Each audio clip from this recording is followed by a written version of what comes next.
Steph Curry. If you watch basketball, no matter what age or where, you know this name. The two-time NBA MVP, four-time NBA champion, and arguably the most iconic face in all of basketball today. Most consider him as the greatest shooter to ever touch a basketball, but once upon a time, when Curry was in high school, he wasn't able to shoot a basketball. He was scrawny, short, unathletic, and too weak to properly shoot. Steph had to work hard overnight in his backyard with his dad, working on a shot, and would cry because he wouldn't be able to make any shots at all. Steph was not even ranked on any sites and went completely unnoticed through his high school years. It was so bad that when it came time to choose a college, like most high school players, every college rejected him. Nobody in the world thought Steph was capable of playing at that high of a level.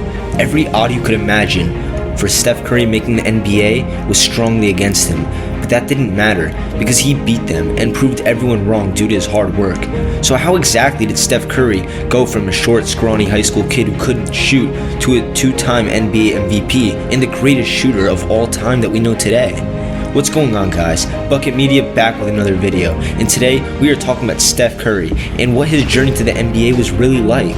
If you enjoy this video, please subscribe. Around 99% of my viewers are not subscribed, and by subscribing, it is by far the best way to support the channel and ensure that you don't miss any fire videos like this. If we can even lower the unsubscribe percentage to 98% after this video, I would be beyond grateful. Also, like and comment on the video if you enjoy, and let's get a great basketball conversation started. With that being said, let's dive straight into the video. Yo, YBH.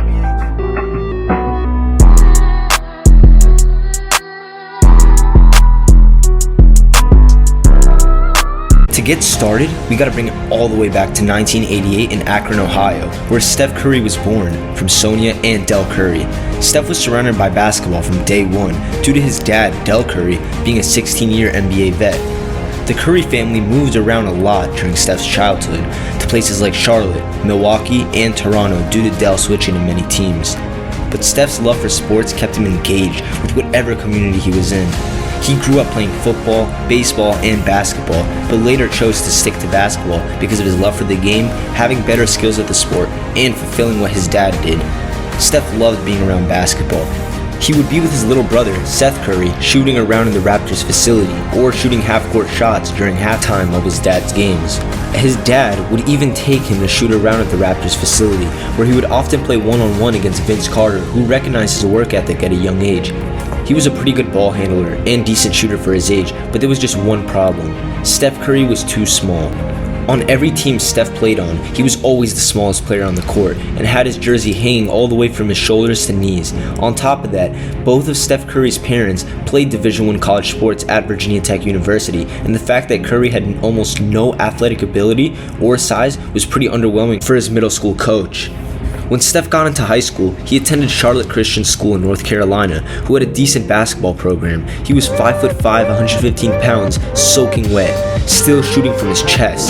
Steph had a raw ability and could dribble, pass, and had a high IQ. But going against stronger players in high school, he was way behind from being a college player. Steph did not try out for the varsity team for his 9th grade year, due to him not believing he could make the team. So he settled for playing on the JV team instead. Midway through the year, Curry realized he was good enough to play on the varsity level and regretted that, and he told himself he would never doubt himself again. Following a solid freshman year on the JV team, Steph was on the varsity team for his sophomore year, but was still only 5'6" and 125 pounds. His coach said that he could shoot the ball a little, but his release was slow and was only able to shoot if he was wide open. Steph was not the best player on his varsity team his sophomore year, but what concerned Steph and Del even more was getting Curry ready to compete at the collegiate level. The first step for that was fixing Steph's shot. As I mentioned before, Curry was launching threes from his waist and had a very slow release, so he and his dad spent the whole summer going into his junior year fixing his shot. The summer was so frustrating that Steph called it the worst summer basketball-wise of his life. Del and Steph worked on building his shot from the ground up. It got so bad that Steph would often cry every day when practicing because he was not able to make any shots and had to let go of his old shot, which worked for him at the lower levels, but wouldn't at the varsity or collegiate levels. His brother Seth even said it was tough to watch, and it got to a point where he could not shoot anymore. But after putting in enough reps, it all started to pay off. Steph averaged a career-high 17 points per game for his junior year and was able to shoot it effortlessly. But still, no colleges showed any kind of interest in him. His dream school, Virginia Tech, which was the alma mater of both of his parents, after an amazing senior season where he grew to 6 feet and averaged 26 points a game and was acknowledged as one of the best high school players in North Carolina. But even with his dominant senior season, only one college coach wanted him. That was all Steph needed, one opportunity, and that college was Davidson College, which was a mid-major school who offered him a full-ride scholarship. Davidson was a local school around 20 minutes from where the Currys lived. Steph's college coach, Bob McKillop, had high beliefs in Steph and said what stood out about him was his extremely high basketball IQ. He also believed Curry could impact the program from day one. Steph's first taste at college basketball came in an appearance in the starting lineup against Eastern Michigan University. After the first half, he posted 9 turnovers and played one of the worst games of his life. His coach even said he threw the ball into the stands, he dropped passes, he dribbled off his foot, and he missed shots. But his coach decided to give him a second chance after questioning if he was good enough to start.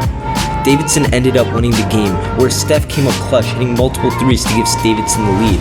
Following the Eastern Michigan game, they had the back-to-back against one of the best schools in the country, Michigan University, and Steph Curry logged a season-high 32 points. From there, Curry earned himself a starting spot. Steph ended up having a great freshman season, averaging 22 points, 3 assists, and 5 rebounds a game. If any other player averaged those numbers, they would likely be one and done straight into the NBA. But like the college scouts who doubted him, NBA scouts had the same concerns. He was just too small and skinny. Luckily for Steph, everything came full circle. Right before his sophomore season, he grew to 6'3" and performed exceptionally well, leading Davidson to the NCAA March Madness tournament. But he let the world know Davidson wasn't just there to make the tournament, they were there to stay. He dropped 40 points against an upset win against Gonzaga. 2 days later, he had 30 in a win against Georgetown. 5 days later, he had a 33-point game against Wisconsin, but lost to Kansas despite dropping 25 in the Elite Eight. At this point, Steph Curry absolutely broke out into the basketball scene, but despite his legendary Cinderella performances, NBA scouts were not convinced he was good enough to play in the NBA just yet. Curry stayed for his junior year and kept the momentum going from his Cinderella run, averaging 29 points a game. After a great junior season, NBA scouts were convinced he was ready, and Steph Curry declared for the 2009 NBA draft. And with the 7th pick in the 2009 NBA draft, Steph Curry was selected by the Golden State Warriors. Steph had an amazing rookie season, averaging 18 points, 5 rebounds, and 6 assists per game, while ending up second in the Rookie of the Year race. But although it looked like everything was going good for Steph and he was on his way, he was plagued with numerous ankle injuries for his next 2 seasons. That caused him to undergo 2 surgeries in his right ankle. People were seriously considering him to be a bust at this point, and it looked very unlikely Steph would come back and make a real impact on an NBA team. Everybody doubted him, and everybody writ him off, saying he was a bust. But Steph didn't listen at all. Steph kept working and working, rehabbing from his injury and working on his game to make sure that he was ready for the next time he stepped on the court. He worked daily with his trainer, Brandon Payne, to make sure that his ankles were ready. And while Steph was working behind closed doors, it seemed like his NBA career was over and he was just another bust. But as we all know, that's not how the story goes. After 2 mediocre years of Steph being prone to injuries, his 4th year is when he lit the basketball world on fire. He set a record for most threes hit in a single season in the whole NBA. With that came a contract extension where he earned $44 million for 4 years. Later that season, not only did Steph Curry lead the Warriors to the playoffs, but it also came with a first-round upset against the Nuggets that got the entire NBA world on notice. During the following season is where Curry solidified himself as one of the best players in the NBA, where he got voted as an NBA All-Star starter. After that, it was only up. He continued the momentum by breaking his own single-season three-point record during his 6th season, and following that came with his first NBA MVP, and winning another one the season after. Steph also helped build a legendary Golden State Warriors dynasty, and to this day, they have 4 NBA championships. Curry also holds 8 All-Star appearances, 8 combined All-NBA teams, 2 scoring titles, and the all-time three-point record headlining the numerous other accolades he has. If Steph Curry's story can tell us anything, it is that you should never judge a book by its cover. Even though Steph Curry was the smallest kid to touch a court every time he played growing up, and no matter how far his dream looked like it was, he kept working and stayed motivated and believed in himself, no matter how many people doubted him. It just goes to show you that you can write your own narrative, and you can literally accomplish anything you want as long as you work hard at it and believe in yourself. Steph's come-up story is one of the most interesting ones out there, and surprisingly, not a lot of people talk about it. But once again, to see just how far he came in such a short amount of time is truly remarkable. Thank you guys so much for watching. If you made it to the end, please subscribe and smash that like button. It would really mean the world to me if we can gain some more subscribers that enjoy basketball content like this. Also, leave a comment if you enjoy videos like this where I break down cool NBA come-up stories, and comment who I should do next, or if you have any video suggestions in general. As always, leave suggestions as to what I could have done better and how I can improve the videos. I hope to see you guys on the next video, and have a blessed day. Peace.